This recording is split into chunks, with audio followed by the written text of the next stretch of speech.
অনেকেরই প্রশ্ন থাকে যে একটি বিল্ডিংয়ের ফ্লোর করতে গিয়ে কি রড ছাড়া এত ব্যয়বহুল খরচ না করে কি বিল্ডিংয়ের ফ্লোর করা যায় না।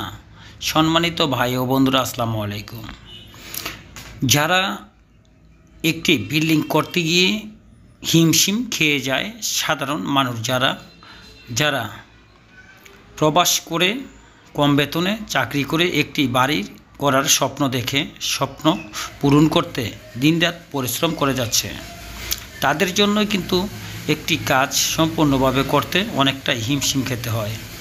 তো আপনাদের আমি আজকে যে ভিডিওটি দেখাতে যাচ্ছি, এখানে দেখতেছেন একটি অল্প জায়গায় একটি সিঁড়ি। তো এই অল্প জায়গায় সিঁড়ি মিলাতে না পারলে সেগুলো কি করতে হবে, এখানে যেভাবে করা হয়েছে সেটি আপনাদের বলছি। তবে মূল ব্যাপারটি হচ্ছে ফ্লোর আপনারা রড ছাড়া করতে পারবেন কি না। তো যাই হোক, সিঁড়ি নিয়ে আপনাদের আমি এই আলোচনাটা পরে আসছি। এই যে ফ্লোরটি দেখতেছেন, এখানে কিন্তু যেভাবে কাজগুলো করা হতো, এই কাজগুলোর ভিতরে সিঁড়িটি করা হচ্ছে একদম ডালাইয়ের সাথে সাথে। যেখানে ফ্লোর করা হচ্ছে ফ্লোরের ডালাইয়ের সাথে সাথেই সিঁড়িটি করা হচ্ছে, একসাথেই করা হচ্ছে। এখানে জায়গা, সিঁড়ির যে কথাটা বলছিলাম, জায়গা না থাকার কারণে এখানে দেখতেছেন বিম 5 ইঞ্চি বাই 10 ইঞ্চি, দুই সাইডে দুটি বিম দেওয়া হয়েছে এবং ছায়ের মাঝখানেও একটি বিম দেওয়া হয়েছে। অঞ্চলে এখানে 3টি বিম দেওয়া হয়েছে। কারণ একটাই, কলম থেকে যখন সিঁড়ির চৌকি আগায় যাবে তখন কিন্তু এই কাজগুলো করতে হয়, নয়তো বিল্ডিংয়ে যে সিঁড়ির লোড, সেই লোডগুলো নেয় না, চৌকি ফেটে যেতে পারে, অনেক সময় ভাইব্রেশন মারতে পারে। সেই জন্য এই কাজগুলো এভাবে করতে হয়। এখানে দেখছেন বিম থেকে কিন্তু ডাইরেক্ট ফুপ দিয়ে রডগুলো, মেন রডগুলো লাগিয়ে দেওয়া হয়েছে সিঁড়ির। এইভাবেই কাজগুলো করতে হয় যদি আপনার কাজটি মজবুতভাবে করতে চান। তো যেই বিষয়টি নিয়ে আলোচনা, আমরা একটি বিল্ডিং করতে গিয়ে যতটুকু না গাবড়ে যাই, তার চেয়ে বেশি সমস্যায় পড়ি একটি ফ্লোর ডালাই দিতে গিয়ে। কেননা একটি ফ্লোরে যখন ডালাই দিতে যাই তখন সেখানে রড বিছিয়ে একটি ডালাই দিলে কমপক্ষে 4 থেকে 4.5 ইঞ্চি, তার মানে একটি সাধারণভাবে একটি ছাদের ডালাই দিতে গেলে যেই খরচটি লেগে যায় সেই খরচটি এখানে এসে যায়। তাহলে সেই ফ্লোরটি করতে গিয়ে আমাদের হিমশিম খেতে হয়। তো আপনারা অনেকেই বলে থাকেন যে রড ছাড়া কি ফ্লোর করা সম্ভব না। জি ভাই, রড ছাড়াও আপনি ফ্লোরটি করতে পারেন।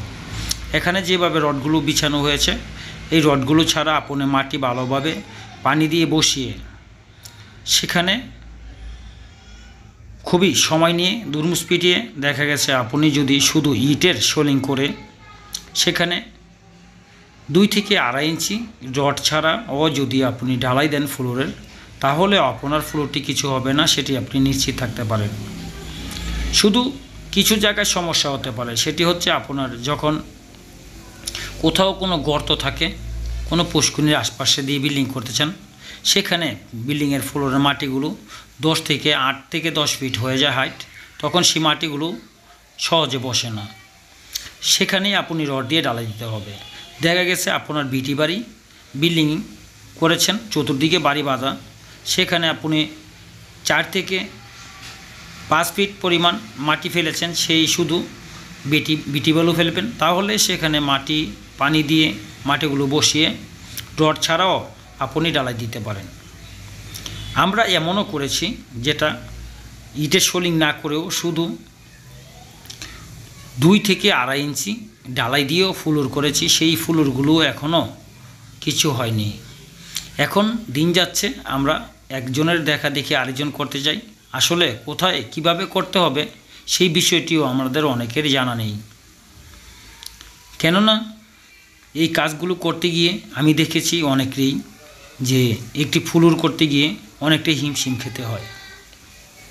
তো আপনার প্রয়োজন নেই সেই ফ্লোরটি করার জন্য। যদি মনে করেন যে আপনার মাটি বসেছে, মাটি বসবে, আর কখনো ফ্লোর করার পর মাটি বসবে না, সেখানে শুধু ইটের সোলিং করেও আপনি দিতে পারেন, অথবা শুধু ডালাই দিয়েও আপনি ফ্লোর করতে পারেন, কিছু হবে না। তবে এখন যেটা বলতে হয় বারবার, একজনে করেছে সেটা দেখে আমার করতে হবে, একজনে এইভাবে করেছে আমার সেটা থেকে ভালো করতে হবে। এই প্রতিযোগিতা নিয়েই আজকে আমাদের এই সমাজে যে সমস্যাগুলো হচ্ছে।